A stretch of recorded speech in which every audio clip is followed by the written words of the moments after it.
the shaft tomb of the ancient Egyptian dignitary Wahibre-mery-Neith, who commanded foreign soldiers in Egypt, that was uncovered by a Czech archaeological mission from Charles University in Abusir near Saqqara, has shed light on globalization in the ancient world. The tomb, which was uncovered during the spring excavation season that ended in June, dates to between the late 26th and early 27th dynasties, around 500 BC.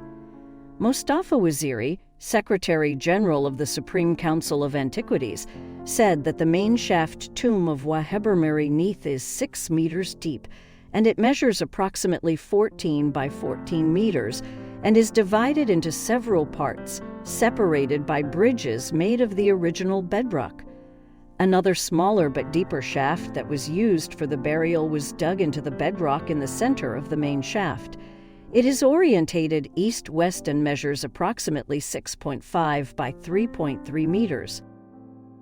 The layout of this shaft tomb has no exact parallel in ancient Egypt, although it partly resembles the structure of the nearby tomb of Abusir and the so-called Campbell's tomb in Giza, he added.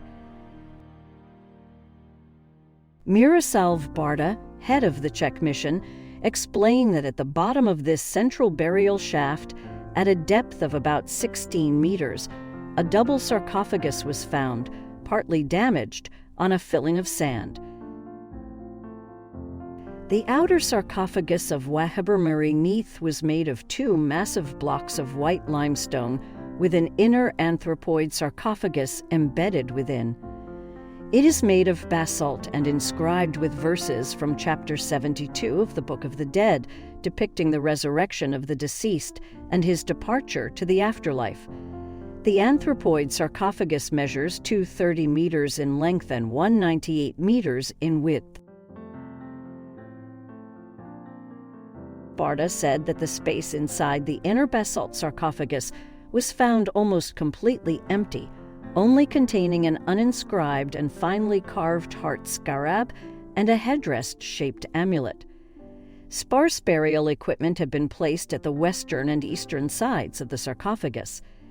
To the east, several objects were excavated intact and in situ, including 402 faience Ashapti figurines, servant figures who were to undertake labor instead of the owner in the afterlife, 2 alabaster canopic jars, a faience model of an offering table, 10 model cups, and a limestone ostracon inscribed with religious texts written in black ink and hieratic script. Due to the limited space, the author of the text decided to cover the ostracon with brief excerpts from the Book of the Dead spells that also formed parts of the ritual of transfiguration, and thus guaranteeing an undisturbed afterlife existence of the owner, Barta pointed out.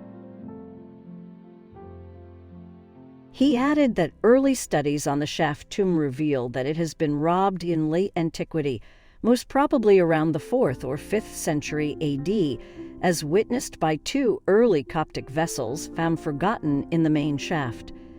The looters made an opening in the western part of the outer sarcophagus and smashed the facial, western, part of the lid of the inner sarcophagus into pieces, which were found around the sarcophagus by excavators.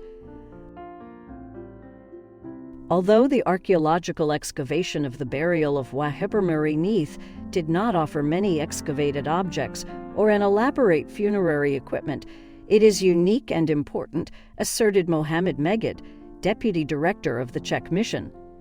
Megid explained that the discovery offers new insights into the troubled period of the beginning of Persian dominion in Egypt. In combination with outcomes of the ongoing research on the owner's embalming deposit, a picture of Wahibre-mery-Neith's life, family background, and professional career starts to emerge, indicating that he most probably died unexpectedly when his tomb and burial equipment were still unfinished. Thus, both the layout of his tomb and its contents provide very valuable information on the importance and meaning of individual parts of the burial equipment and tomb decoration.